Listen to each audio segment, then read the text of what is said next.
अस्सलाम वालेकुम dear students, क्या हाल चाल हैं जी। कैसे हैं आप सब लोग। Welcome to the Base Academy. बच्चों, आज का जो हमारा लेक्चर है ये बहुत ही इंपॉर्टेंट लेक्चर है, क्योंकि इस लेक्चर के अंदर मैं आपको सिखाने जा रहा हूँ ग्राफ के बारे में। मैं total information A to Z कि ग्राफ कैसे बनता है, ठीक है, ग्राफ में स्केल आपने कैसे बनाना है, ग्राफ के अंदर वैल्यूज़ को कैसे प्लॉट करना है, लाइन कैसे लगानी है, आइडिया कैसे होगा आपको कि यहाँ स्ट्रेट लाइन बनेगी या कर्व बनेगा। तो ग्राफ का एक एक पॉइंट और कुछ मैं आपको स्पेशल टिप्स भी दूंगा ताकि आप बेहतरीन ग्राफ बना सकें। तो इस वीडियो को देखने के बाद इंशाल्लाह आप ग्राफ में कम से कम प्रो हो जाएंगे। आपको पता है कि जैसे अब सेकंड ईयर के प्रैक्टिकल होने वाले हैं, तो प्रैक्टिकल के अंदर दो तरह से ग्राफ आता है। एक तो कुछ ऐसे प्रैक्टिकल्स हैं जिसमें आपको ग्राफ बनाना पड़ता है और जो आपका रिज़ल्ट है वो ग्राफ से निकलता है। मिसाल के तौर पर आप रेजिस्टेंस निकालते हैं गैल्वानोमीटर की, ठीक है, तो उसमें ग्राफ से आपको वैल्यू निकालनी पड़ती है। इसके अलावा हमारा जो फोटो इलेक्ट्रिक इफेक्ट वाला प्रैक्टिकल है, इसके अलावा जो करैक्टरिस्टिक्स ऑफ सेमीकंडक्टर डायोड है, ठीक है, तो इन सारे प्रैक्टिकल्स के अंदर एक अलग से ग्राफ आता है। नंबर 2, ग्राफ का पूरा 5 नंबर का क्वेश्चन आता है और बहुत सारे बच्चे जिनके थ्योरी में बहुत अच्छे मार्क्स होते हैं वो सिर्फ उस ग्राफ की गलती की वजह से, और ग्राफ की गलती फिर एक छोटी सी गलती की वजह से वो पूरा ग्राफ गलत हो जाता है, तो आपके पूरे 5 नंबर ज़ाया हो सकते हैं। तो आप बहुत सिंपल है ग्राफ, और मैं आपको बहुत सिंपल करके समझाऊंगा, टिप्स के साथ समझाऊंगा। आप ग्राफ खुद सीख के क्यों नहीं जाते, ये सारी ज़िंदगी आपके काम आएगा। चाहे आप मेडिकल के स्टूडेंट हैं, इंजीनियरिंग के स्टूडेंट हैं, कंप्यूटर साइंस आपका फील्ड है, कोई भी फील्ड है, ग्राफ सबके लिए इंपॉर्टेंट है। और आपको पता है कि 5 नंबर इंतहाई अहम होते हैं। एक तो 5 नंबर पूरे का ग्राफ में क्वेश्चन आता है, और दूसरे नंबर पर कुछ ऐसे प्रैक्टिकल्स हैं जिनके अंदर ग्राफ आता है। तो आप अपने कम से कम 5 से 10 नंबर बचा सकते हैं इस वीडियो को देखकर, ठीक है। तो अगर आप हमारे चैनल पर नए हैं तो इस वीडियो को लाइक कीजिएगा, चैनल को भी सब्सक्राइब कर लें, और अगर आपको ये वीडियो अच्छी लगे और ग्राफ समझ आ जाए तो मुझे कम से कम 1000 शेयर चाहिए इस वीडियो के लिए। तो आपका टाइम ज़ाया किए बगैर बढ़ते हैं जी। यहाँ पर मैंने सारी चीज़ें जो हैं वो स्टेप वाइज लिखी हैं ताकि आप आसानी से इसको समझ सकें। तो स्टार्ट करते हैं जी। सबसे जो पहला स्टेप है, जब आपको ग्राफ मिलता है पेपर के दौरान, तो अब उसमें ये होता है कि ग्राफ के ऊपर सारा जो मैश है, जो लाइनें हैं, वो तो बनी होती हैं।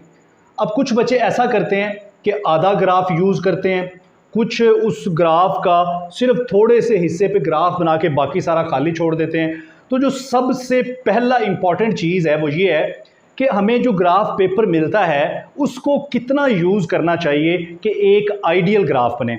तो मैं एक एग्ज़ाम्पल के साथ आपको समझाऊंगा। ये मेरे सामने एक ग्राफ है, ठीक है जी, और अगर मैं इस ग्राफ को इस तरह से पकड़ लूँ, ठीक है, तो यहाँ पर देखें, कम से कम, ये मैं टिप आपको दे रहा हूँ, कम से कम 3/4, यानी कि आपने इस ग्राफ का 75% हिस्सा यूज़ करना है अगर आप एक आइडियल ग्राफ बनाना चाहते हैं।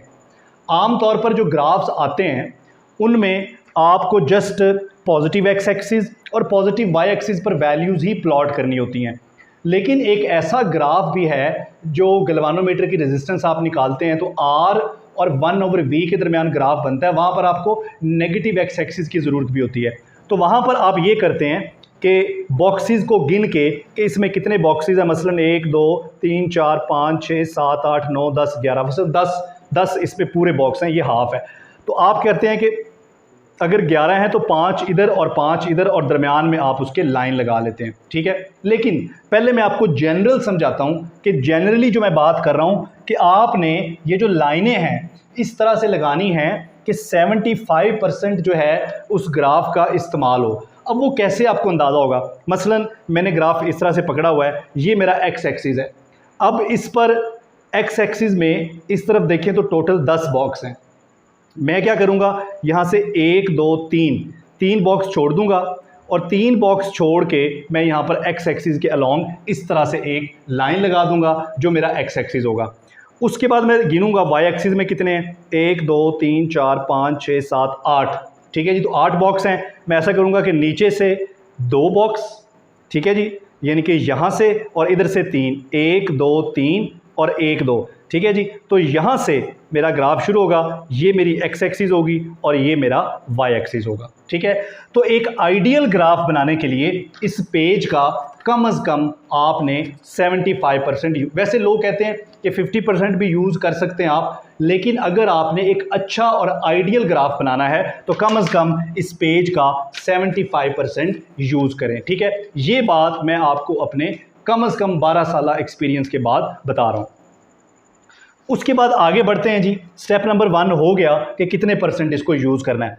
अगली जो बारी है वो है सिलेक्शन ऑफ वेरिएबल्स की। अब सबको ये बात पता है कि जो इंडिपेंडेंट वेरिएबल है, अब आपने लाइनें लगा ली। जब आप ये लाइनें लगा लो, ये जो हॉरिजॉन्टल लाइन है इसके आगे यहाँ पर आप लिख दो एक्स एक्सिस। वैसे तो ये अंडरस्टूड है कि हम जनरली आमतौर पर हॉरिजॉन्टल लाइन को एक्स एक्सिस लिख देते हैं, ठीक है, ले लेते हैं, लेकिन ज़रा खूबसूरत लगेगा। और यहाँ पर जाकर आप लिख दें वाई एक्सिस, ठीक है। तो इससे ज़रा ग्राफ और अथेंटिक हो जाएगा और अथॉरिटेटिव ग्राफ हो जाएगा।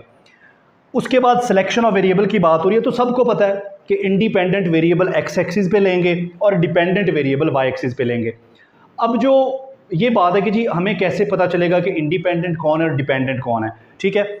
इसमें वैसे तो पता चल जाता है कि अगर वोल्टेज और करंट है तो वोल्टेज इंडिपेंडेंट है, करंट डिपेंडेंट है। अगर फोर्स और एक्सटेंशन का ग्राफ है तो फोर्स जो है वो एक्स एक्सिस पे आएगी, एक्सटेंशन वाई एक्सिस पे आएगी। लेकिन जो टिप मैं आपको देने जा रहा हूँ इस हवाले से, आपको जो क्वेश्चन पेपर मिलता है, क्वेश्चन पेपर में जो ग्राफ की वैल्यूज़ आपको दी होती हैं, ठीक है, आमतौर पर ये वैल्यूज़ एक्सपेरिमेंटल वैल्यूज़ होती हैं, ठीक है, इनके बारे में भी आगे चल के बताऊंगा। इसमें आपको 2 रो नज़र आ रही हैं। जो ऊपर वाली रो होती है उसमें जो हमारे पेपर में क्वेश्चन आता है उसमें जो ऊपर वाली रो होती है उसी में इंडिपेंडेंट वेरिएबल को लिखा जाता है और नीचे वाली रो में डिपेंडेंट वेरिएबल को लिखा जाता है। ये टिप है, तो आपने फिर भी एक दफ़ा गौर कर लेना है, ठीक है।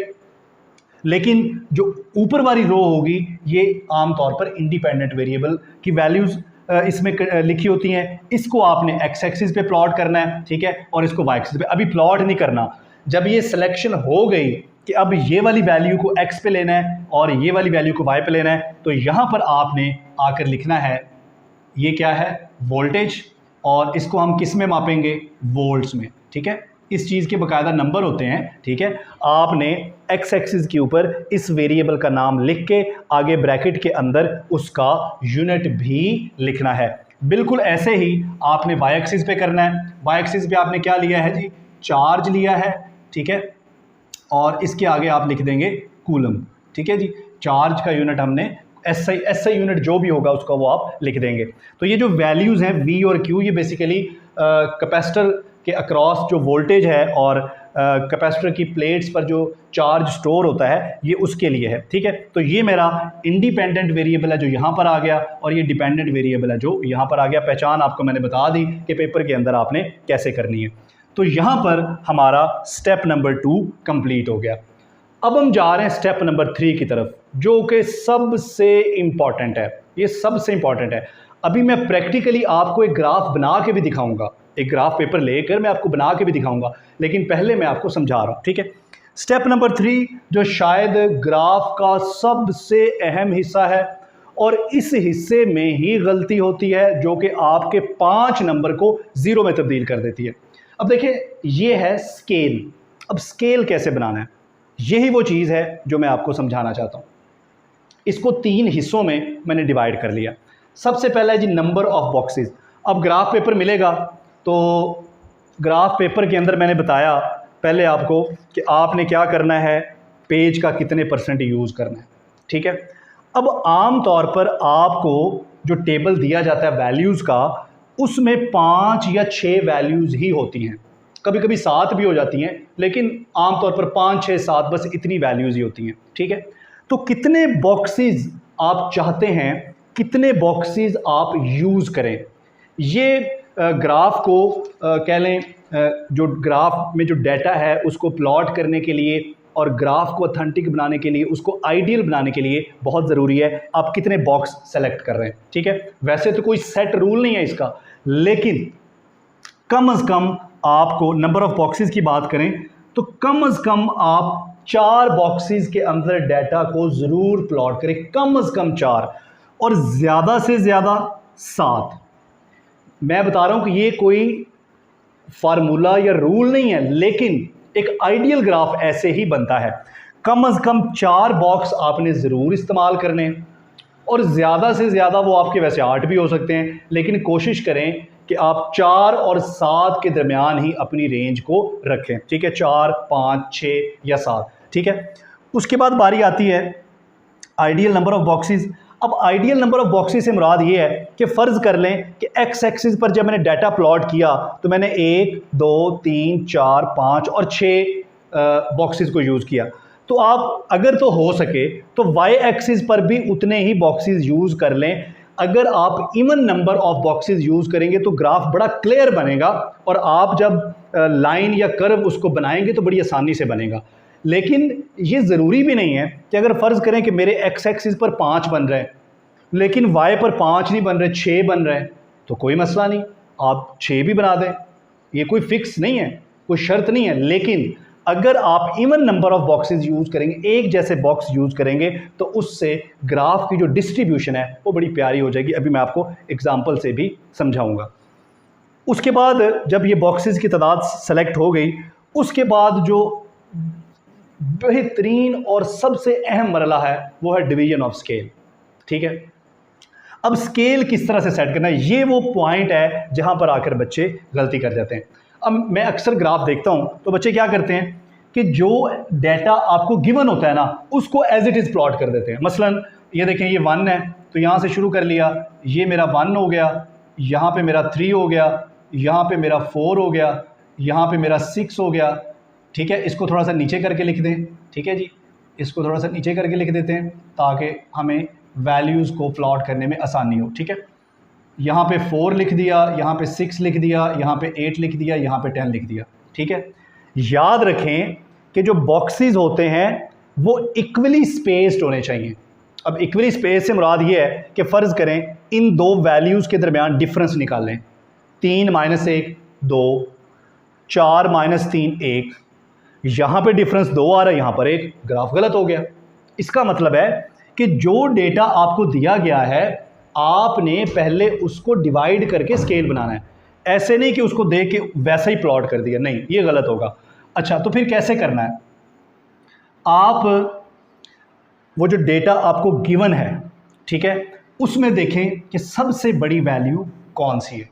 स्केल इस तरह से बनाना है कि आपकी जहाँ से वैल्यू स्टार्ट हो रही है वो भी इंक्लूड हो स्केल में और आखिरी वैल्यू भी इंक्लूड हो। लेकिन कितने बॉक्सेस और कैसे डिवीजन करनी है, उसका आसान फार्मूला ये है। फ़र्ज़ कर लें कि इसमें लास्ट वैल्यू जो मेरे पास है वो 10 है। मैं ऐसा करता हूँ, 10 को डिवाइड कर देता हूँ। कितने बॉक्स आप बनाना चाहते हैं? मेरे जहन में है कि जी मैं 5 बॉक्स बनाना चाहता हूँ।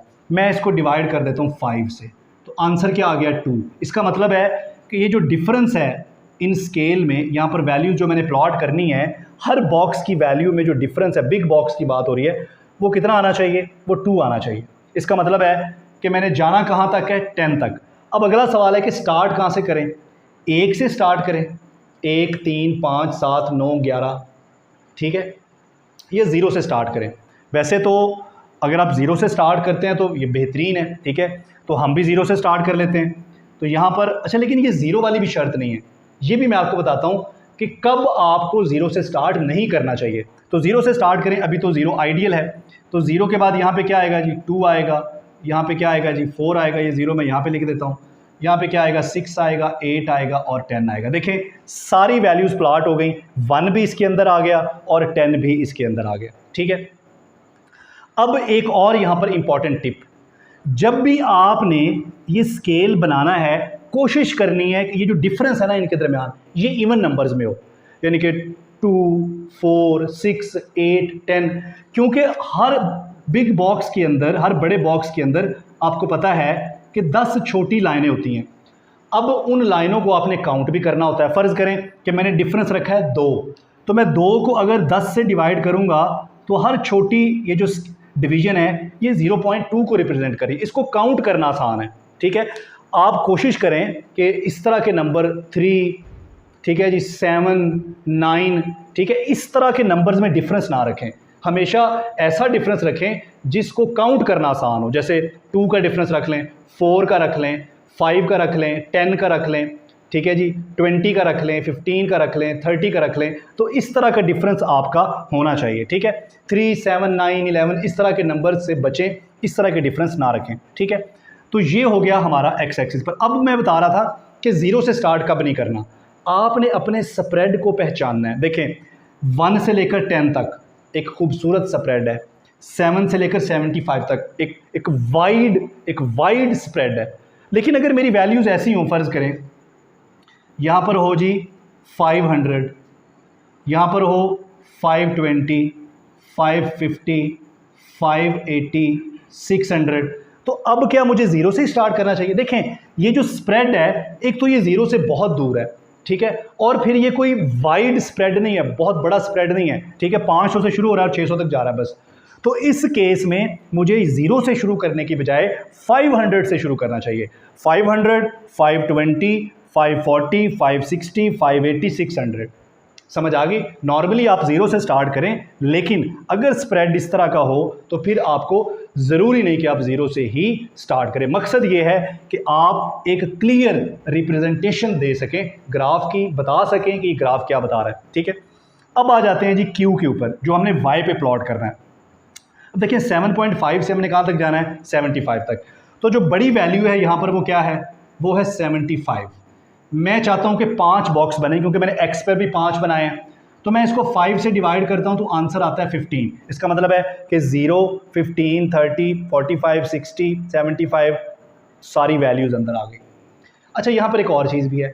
आपके ज़हन में ये भी आ सकता है कि सर मैं 0, 10, 20, 30, 40, 60 ऐसे भी तो कर सकता हूँ। बिल्कुल कर सकते हैं आप 0, 10, 20, 30, लेकिन वो ग्राफ बहुत वाई पर वैल्यूज़ बहुत आगे चली जाएंगी। यानी कि एक्स और वाई की जो डिफरेंस है, एक्स पे आप फ़र्ज़ कर लें कि 5 बॉक्स यूज़ कर रहे हैं तो वाई पे आपके हो सकता है कि 8 हो जाए।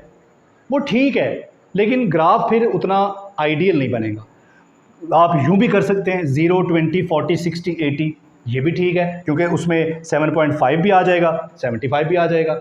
लेकिन अगर मेरा यहाँ पर एक आइडियल कम्बिनेशन बन रहा है, और देखें अगर मैं 15 का डिफरेंस लेता हूँ ना, तो 30, 45, 60, 75 ये बिल्कुल यहाँ कॉर्नर पे बनेंगे और मेरे लिए लाइन लगाना बहुत ही आसान हो जाएगा, ठीक है। तो इसलिए यहाँ पर जो आइडियल मेरे पास डिफरेंस आ रहा है वो 15 का आ रहा है। तो इसको भी मैं 0 से शुरू करूँगा। यहाँ पर 15, यहाँ पर 30, यहाँ पर 45, यहाँ पर 60 और यहाँ पर 75, ठीक है। बड़ा ही आइडियल ग्राफ ये बनेगा, ठीक है। तो ये तो हो गई एक बड़ी अहम बात कि स्केल किस तरह से बनाना है, नंबर ऑफ़ बॉक्सेस कैसे आपने डिसाइड करने हैं, ठीक है। जब आपने ये कर लिया, ठीक है, उसके बाद आपने वैल्यूज़ को ग्राफ के ऊपर प्लॉट करना है। लेकिन उससे पहले एक छोटा सा काम करना आपने, ठीक है। यहाँ पर नीचे आपके पास जगह बची होगी ग्राफ में, ठीक है, वहाँ पर आप मेंशन करें, ठीक है। मैं यहाँ पर कर रहा हूँ, वैसे आपने इधर नीचे करना है। यहाँ भी कर दें तो वो जहाँ पर जगह खाली हो तो होता तो ठीक है, लेकिन ग्राफ के नीचे मैंने आपको जगह थोड़ी सी छुड़वाई थी, तो उस जगह पर आपने दरमियान में लाइन लगा के यहाँ पर लिखना है अलोंग एक्स एक्सिस और यहाँ पर लिखना है अलोंग वाई एक्सिस। जो भी स्केल आपका बन गया है, अब वो स्केल यहाँ पर मेंशन कर दें। Along x axis 1 big division is equal to कितने की है? 1 बिग डिवीजन जी, 1 बिग डिवीजन है हमारे पास 2 वोल्ट्स की, और 1 स्मॉल डिवीजन या 1 स्मॉल स्केल भी आप कह सकते हैं, ठीक है जी। 1 बिग स्केल, 1 स्मॉल स्केल, ये होगा 2/10 इज इक्वल टू 0.2 वोल्ट। बिल्कुल ऐसे ही वाई एक्सिस पर आप बताएंगे कि 1 बिग डिवीजन या 1 बिग स्केल कितना है आपका 15 कूलम्ब, और 1 स्मॉल डिवीजन जो है आपकी 15/10 ये 1.5 आ जाएगा। देखें यहाँ पर 7.5 आ रहा है, 22.5 आ रहा है, और हमारी एक स्मॉल डिवीजन भी 1.5 है, यानी कि 0.5 में हमारे लिए प्लॉट करना इंतहाई आसान होगा। तो अभी मैं पेज के ऊपर इन्हीं वैल्यूज़ को लेकर आपको प्लॉट करके दिखाता हूं ताकि मज़ीद आपका कॉन्सेप्ट क्लियर हो। और नेक्स्ट वीडियोस में मैं कोई 3-4 मज़ीद ग्राफ प्लॉट करके दिखाऊंगा ताकि जितने मैक्सिमम आप ग्राफ सीख सकें, आप पेपर में गलती ना करें। तो ये सारी जनरल चीज़ें सिखाने के बाद अब मैं पेज के ऊपर आपको ये सारी वैल्यूज़ प्लॉट करके और फिर उसकी स्लोप निकाल के दिखाता हूँ। अच्छा जी, तो अब हम ग्राफ पेपर के ऊपर आ चुके हैं और जैसा कि आप देख रहे हैं कि मैंने कितना हिस्सा जो है वो ग्राफ का सेलेक्ट किया है और इंशाल्लाह मैं आपको एक आइडियल ग्राफ बना के दिखाऊंगा। तो जैसे पीछे डिस्कस हुआ कि हम ये डिसाइड कर चुके थे कि हम 1 2 3 4 5 बॉक्सेस इस्तेमाल कर रहे हैं। सो मैंने उतनी ही लाइन लगाई है एक्स एक्सिस पर भी और उतनी ही लाइन लगाई है वाई एक्सिस पर भी। अगर आपके 6 बॉक्स आप इस्तेमाल कर रहे हैं या 7 कर रहे हैं तो फिर उस हिसाब से लाइन को आगे पीछे किया जा सकता है और ये मेरा ओरिजिन है, ठीक है।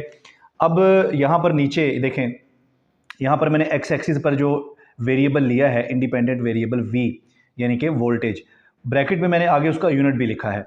इसी तरह से मैंने जो वाई एक्सिस पे लिया है चार्ज, उसका आगे मैंने ब्रैकेट में यूनिट भी लिखा है कूलम, ठीक है। उसके बाद यहाँ नीचे मैंने अलॉन्ग एक्स एक्सिस और अलॉन्ग वाई एक्सिस अपने स्केल भी मेंशन कर दिए हैं। इसमें अभी हम वैल्यूज़ भी पुट करेंगे। तो ये आपके सामने दोबारा से फिर मैं ये रख रहा हूँ। ये हमारी वो वैल्यूज़ थी जिनका हमने स्केल बनाना है और हमने ये डिसाइड किया था कि एक्स एक्सिस पर हमें चूँकि 10 तक जाना है, लिहाजा हम जो डिवीज़न लेंगे वो 0 2 4 यानी कि 0 से स्टार्ट करेंगे और 2 के डिफरेंस के साथ हम वैल्यूज़ को प्लॉट करेंगे। तो यहाँ पर हमारे ओरिजिन पे क्या आ जाएगा, 0 आ जाएगा, यहाँ पे 2 आ जाएगा, यहाँ पे 4 आ जाएगा, 6 आ जाएगा, यहाँ पे 8 आ जाएगा और यहाँ पे 10 आ जाएगा। इसी तरह से वाई एक्सिस पर हमने डिसाइड किया था कि हमने 7.5 से 75 तक जाना है, ठीक है। तो क्या हमारी डिसाइड हुई थी वैल्यूज़ कितने डिफरेंस के साथ, ये देखें जी 15 30, उसके बाद क्या आएगा जी 45, उसके बाद क्या आएगा जी 60 और उसके बाद यहाँ पर हमारा आएगा 75। अब आप ख़ुद भी ये एनालाइज कर सकते हैं कि आपका ग्राफ सही है या गलत। आप ये देखें, जो पहली 2 वैल्यूज़ हैं एक्स एक्सिस पर, इनके दरमियान डिफरेंस देखें, 0 2 के दरमियान डिफरेंस है 2। अब किसी भी अगले 2 बॉक्सेस के दरमियान देखें, ये देखें 4 और 6 के दरमियान डिफरेंस देखिए तो 2 है। आप देख रहे हैं कि तमाम जो डिविजन्स हैं वो इक्वली स्पेस्ड हैं, सब के दरमियान 2 2 का डिफरेंस है, ठीक है जी। इसी तरह से अगर आप वाई एक्सिस पे चले जाएं तो 0 और 15 के दरमियान डिफरेंस है 15 का, 15 और 30 के दरमियान भी 15 का। तो इसका मतलब है कि आपकी स्केलिंग जो है वो बिल्कुल दुरुस्त हो गई है। उसके बाद आप यहाँ पर मेंशन भी कर सकते हैं कि अलॉन्ग एक्स एक्सिस हमारा जो एक बिग डिवीज़न है वो 2 वोल्ट्स का है, ठीक है जी। और 1 स्मॉल डिवीज़न जो है 2 को अगर आप 10 पे डिवाइड करें तो वो आएगा 0.2। इसी तरह से वाई एक्सिस के अलॉन्ग हमारा 1 बिग डिवीज़न जो है वो 15 कूलम का है और इसको 10 पे डिवाइड करेंगे तो ये हमारे पास 1.5 आ जाएगा, ठीक है। अब हमने प्लॉट करना है अपनी वैल्यूज़ को। अब मैं आपको सिखाता हूँ कि वैल्यूज़ को आपने कैसे प्लॉट करना। देखें, पहली वैल्यू है v है हमारे पास 1, ठीक है। अब देखें यहाँ पर हमारा ग्राफ 0 से शुरू हो रहा है और उसके बाद 2 आ रहा है, ठीक है। अब 1 हमने कैसे ढूंढना है, अब देखें आप यहाँ से अंदाज़ा लगाएं कि आपका डिफरेंस है 2 का। अगर मैं 2 का हाफ करूँगा तो वो क्या आएगा, 1 आएगा, ठीक है। अब हाफ कैसे होगा, यहाँ से आप 5 स्मॉल डिवीजन को काउंट करें, 1 2 3 4 5, ठीक है। जहाँ पर भी आपका 5 आ गया इसका मतलब है कि आपने इस बॉक्स का हाफ कर लिया और वहाँ पर क्या है, 1 है। सो इसका मतलब है 1 1 2 3 4 5, यहाँ पे 1 है, ठीक है। यहाँ पर मैंने छोटा सा ऐसे मार्क कर दिया। अब यहाँ पर आपने अपना स्केल रख लेना है, यहाँ पे बिल्कुल ऐसे करके अपना स्केल रख लेना है और फिर देखना है कि वाई एक्सिस पर वैल्यू क्या है, 7.5। ये देखें 0 और 15 के दरमियान डिफरेंस कितना है, 15 का। अगर मैं 15 को 2 पे डिवाइड करूँ तो वो कितना हो गया, 7.5। इसका मतलब है कि वाई पर भी मुझे 5 डिवीजन काउंट करने हैं, 1 2 3 4 5। तो जहाँ पर ये 5 हुआ ये मेरा पहला पॉइंट मुझे मिल गया, ठीक है। इसको मैंने सर्कल कर दिया। उसके बाद नेक्स्ट वैल्यू जो है मेरी वो है 3, ठीक है। अब देखें ये है 2 और ये है 4, ठीक है। अब 3 कहाँ पे होगा, एक तो काउंट करने का ये तरीका है कि आप स्मॉल डिवीजन को काउंट करते जाएं।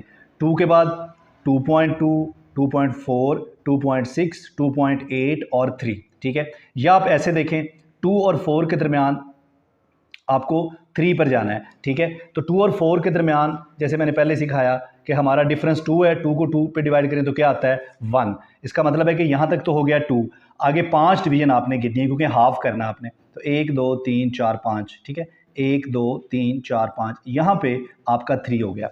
अब जहाँ पे 3 हो गया है वहाँ पर आपने ऐसे करके स्केल रख लेना है और दूसरी तरफ वाई एक्सिस के ऊपर हमें चाहिए 22.5। अब ये देखें यहाँ तक तो 15 है, ठीक है, और 15 और 30 का जो हाफ है वो कितना है, वो हमने कहा वो 7.5 है। इसका मतलब है कि अगर मैं 15 के अंदर ऐड कर दूं 7.5 तो ये बन गया 22.5। इसका मतलब है कि 15 से आगे मुझे 5 डिवीजन्स गिनने हैं, 1 2 3 4 और 5। तो यहाँ पर मुझे मिल गया मेरा दूसरा पॉइंट। उसके बाद देखें जी, तीसरा पॉइंट है हमारा 4 और 30। अब ये आसान है, ये 4 है, यहाँ पर स्केल रख लें और कहाँ पे जाना है 30 पे, ये 30 है, तो ये सीधा सीधा ही आप इसको पॉइंट आउट कर सकते हैं। उसके बाद हमारे पास है जी 6 और 45, तो ये भी सीधा सीधा ही आ जाएगा 6 और 45, ठीक है, यहाँ पर मिल गया। उसके बाद हमारे पास है 8 और 60, तो ये 8 है, इसके सीधा सामने देखें तो यहाँ पे हमारे पास है 60। और उसके बाद है हमारे पास 10 और 75, तो ये यहाँ पे आ गया। तो अब जो इससे अगला इंपॉर्टेंट मरहला है वो ये है कि अब ये बज़ाहिर आपको लग रहा है कि स्ट्रेट लाइन है, ठीक है, और यहाँ पर ये एक ऐसी स्ट्रेट लाइन बन रही है जो मुझे नज़र आ रहा है, ये एक ऐसी स्ट्रेट लाइन बन रही है जिसमें सारे पॉइंट्स ही लाइन के ऊपर आ सकते हैं। लेकिन याद रखें आपने इसको स्केल से ज्वाइन करना है। ऐसे अगर कोई कर्व है तो फिर आपने उसको हाथ से ज्वाइन करना है। फिर आप देखें ये जो स्ट्रेट लाइन है इसको आपने हमेशा स्केल से ज्वाइन करना होता है। अगर तो कोई कर्व है तो फिर आप वहाँ पर हाथ से उसको बना सकते हैं क्योंकि वहाँ पर स्केल काम नहीं आएगा, लेकिन अगर स्ट्रेट लाइन है तो उसको स्केल से मिलाना है। अब सम टाइम ये होता है कि आप जब स्ट्रेट लाइन ऐसे मिलाते हैं तो बहुत सारे पॉइंट्स, कुछ पॉइंट्स जो होते हैं वो उस लाइन के ऊपर नहीं आ रहे होते। अच्छा, बच्चे ये कोशिश करते हैं कि तमाम पॉइंट्स को लाइन के ऊपर लेके, ऐसा नहीं होता क्योंकि आपको जो डेटा दिया होता है वो एक्सपेरिमेंटल होता है, तो कोई ना कोई पॉइंट जो है वो ग्राफ से ऊपर नीचे हो जाता है। अब एक एवरेज लाइन कैसे लगाई जाती है, देखें यहाँ इस केस में तो ऐसा हो रहा है कि ये देखें जी तकरीबन तमाम पॉइंट्स जो हैं वो लाइन के ऊपर आ रहे हैं, कोई पॉइंट हल्का फुल्का जो है ये देखें, ये तकरीबन सारे पॉइंट्स, कोई एक आधा पॉइंट शायद आगे पीछे हो गया हो, लेकिन ये तमाम पॉइंट्स ही लाइन के ऊपर आ रहे हैं। यहाँ पर तो स्ट्रेट लाइन बन रही है, लेकिन ऐसा केस भी हो सकता है कि स्ट्रेट लाइन ही ग्राफ हो लेकिन पॉइंट्स कुछ लाइन के ऊपर ना आ रहे हो, तो फिर किस तरह से स्ट्रेट लाइन लगानी होती है। तो इसके लिए इसका तरीका ये होता है कि लाइन को फिट करने के लिए आपने क्या करना होता है, एवरेज लाइन लेनी होती है, ठीक है जी। अब ये एवरेज लाइन कैसे लेते हैं, एवरेज लाइन ऐसे लेते हैं कि फ़र्ज़ कर लें कि यहाँ पर 1 2 3 4 5 6 पॉइंट है, या फ़र्ज़ कर लें कि 5 पॉइंट हैं टोटल। अब उस 5 में से जो 3 हैं वो लाइन के ऊपर आ रहे हैं, अगर हम सीधी लाइन लगाएं तो जो बाकी 2 पॉइंट बच गए, इस तरह की लाइन आपने बनानी है कि एक पॉइंट लाइन के नीचे और एक लाइन के ऊपर हो, यानी कि इवनली डिस्ट्रीब्यूटेड हो। इवनली डिस्ट्रीब्यूटेड या एवरेज लाइन ये होती है कि जितने पॉइंट्स लाइन के नीचे होने चाहिए उतने ही पॉइंट्स लाइन के ऊपर होने चाहिए, ठीक है। चाहे आपकी लाइन सिर्फ 1 या 2 पॉइंट को टच करे, इससे कोई फ़र्क नहीं पड़ता, ठीक है। ग्राफ का मतलब ये नहीं होता कि सारे पॉइंट्स को आपने टच करना है, चाहे 5 में से आपका 1 पॉइंट ही टच कर रहा हो, लेकिन जितने पॉइंट टच ना कर रहे हो कोशिश करें कि जितने लाइन से नीचे उतने ही लाइन के ऊपर हो, ठीक है, ताकि आपका ग्राफ इवनली डिस्ट्रीब्यूटेड हो, ठीक है। तो ये देखें, ये आपके सामने एक मैंने सिंपल ग्राफ जो है बनाया है, ये भी एक्सपेरिमेंटल ग्राफ है। जो कैपेसिटर पे चार्ज स्टोर होता है और उसकी प्लेट्स के क्रॉस जो पोटेंशियल डिफरेंस होता है ये भी आ जाता होता है पेपर में। इसके बाद जो 4-5 और इम्पॉर्टेंट ग्राफ्स हैं वो नेक्स्ट वीडियो में मैं वो सारे बनाकर आपको दिखाऊंगा। अभी यहाँ पर बात कर लेते हैं जी स्लोप की। अब स्लोप कैसे लेते होते हैं, आप 2 पॉइंट कोई भी सिलेक्ट कर लें जो लाइन के ऊपर है। फॉर एग्जांपल मैं एक पॉइंट ये सिलेक्ट कर लेता हूँ। अब यहाँ पर जो x की वैल्यू है वो मेंशन कर दें, वो 8 है, और y की वैल्यू जो है वो 60 है। और दूसरा पॉइंट जो है मैं यहाँ पर मेंशन कर देता हूँ, ये वाला, ये भी लाइन के ऊपर है। यहाँ पर जो x की वैल्यू है वो 4 है और जो y की वैल्यू है वो 30 है। तो आप कोई से भी 2 पॉइंट इस तरह से सेलेक्ट कर सकते हैं। अब आपने क्या करना है जी, यहाँ पर x एक्सिस के अलॉन्ग आपने उतनी लाइन लगानी है जहाँ पर आपका y वाला पॉइंट आ रहा है, ठीक है जी। अब इस y वाले पॉइंट को ज्वाइन कर दें, तो ये स्ट्रेट लाइन की स्लोप है। अगर कर्व आएगा तो फिर आपको वहाँ पर टेंजेंट बनाना पड़ेगा, ठीक है। अब स्लोप निकालने का यहाँ पर फार्मूला लगा दें, जैसे कि आपको पता है y2 minus y1 over x2 minus x1 करके आप स्लोप निकाल सकते हैं, ठीक है। यहाँ पर मैंने कैलकुलेशन कर दी है, यहाँ पर करना वैसे ज़रूरी नहीं, कर भी दें तो वो गलत नहीं होगा, ठीक है। आप यहाँ पर भी इसका आंसर लिख सकते हैं, अगर स्लोप निकालनी हो तो ये बिल्कुल ठीक है। तो आपके सामने ये एक आइडियल ग्राफ मैंने आपको बनाकर दिखाया है, स्केल किस तरह से लेना है, चीज़ें किस तरह से मेंशन करनी है, ठीक है। अगर आप इस तरह से सारा काम करेंगे तो इंशाल्लाह आपको ग्राफ में पूरे मार्क्स मिलेंगे। तो इंशाल्लाह नेक्स्ट वीडियो में मैं कुछ मज़ीद ग्राफ्स आपको बना के और आपकी प्रैक्टिस करवाऊँगा। तो मिलते हैं नेक्स्ट वीडियो में। थैंक यू, अल्लाह हाफ़िज़।